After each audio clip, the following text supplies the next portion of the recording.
Many people struggle to prioritize their own well-being due to fear, rejection, conflict, or being seen as selfish. And so this often can hold people back because they're just really afraid to express themselves on what their needs are. So I want to give you some tips on how you can communicate this necessarily, so you can really emphasize what your feelings and needs are, and be assertive without really feeling guilty or shame. So the first thing is to really just acknowledge your right to have your needs.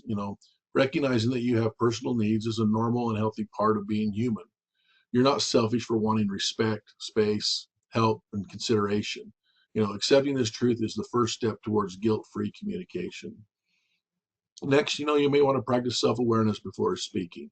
Take time to understand what you truly need and why it's important to you. Journaling or reflecting quietly can really clarify your thoughts before communicating with others. This helps you approach the conversation with intention and clarity. Also, use assertive, not aggressive language. Swap blaming or demanding statements with clear, respectful I statements that really focus on your experiences. For example, I feel overwhelmed when I can't get quiet time to recharge. Assertiveness ensures your message comes across confidently without conflict. Also, set boundaries without apologizing. You do not need to apologize for protecting your time, energy, or emotional well being. Saying no is not an act of guilt, it's an act of self respect. Be firm, polite, and unapologetic when setting limits. Prepare for discomfort and stay grounded.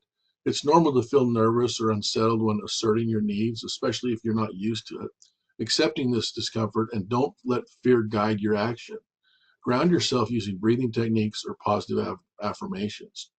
Be ready for mixed reaction. Not everyone will respond positively when you begin asserting your needs. Their reaction is not an indicator of your worth or your validity of your request. Stay respectful and calm regardless of their response. Recognize guilt and challenge it. When guilt arises, pause and ask yourself whether it's truly warranted.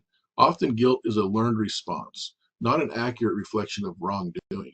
Reframe guilt as a signal that you're growing beyond old habits. Also, celebrate small wins. Each time you express the needs without guilt, acknowledge your courage and growth.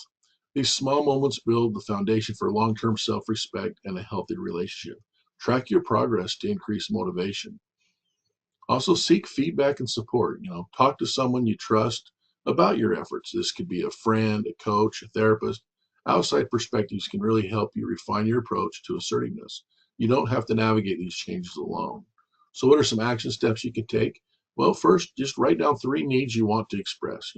Start by identifying 3 specific needs you've been keeping to yourself. Write them out along with why they are important to you.